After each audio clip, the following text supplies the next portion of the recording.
আসসালামু আলাইকুম everyone, welcome back to my YouTube channel M&S kitchen. আমি সোহানা। আজকের পর্বে আপনাদের জন্য জামের একটা ভর্তার রেসিপি করে দেখাবো। আসলে আমরা এখানে জামের ভর্তা না বলে জাম মাখাটা বলতে পারি। এখন যেহেতু জাম কাঁঠালের সময়, আপনারা কিন্তু জামটা অ্যাভেলেবেল কিনতে পেয়ে যাবেন। আমি রাস্তা দিয়ে যেতে যেতে দেখি নতুন জাম উঠেছে, সো আমি ভাবলাম একটু কিনে নিই এবং প্রথম ভর্তাটা করে খাই।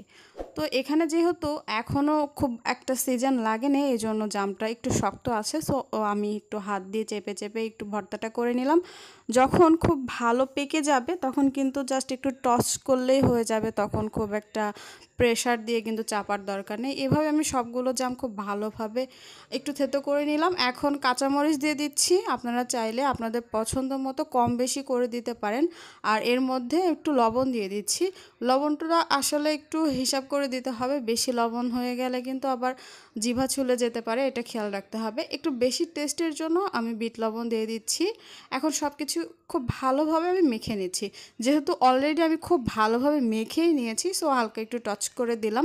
আপনারা চাইলে এখানে কাসুন্দি দিতে পারেন, তো আমি কাসুন্দিটা আজকে দিচ্ছি না, যেহেতু জামটা একটু শক্ত আছে। তো খুব ভালোভাবে মেখে নিলাম এবং লবণটা একটু দেখে নিচ্ছি, যদি পারফেক্ট হয় আমি আবার একটা পাত্রে নিয়ে আমরা খুব মজা করে খেয়ে নিব।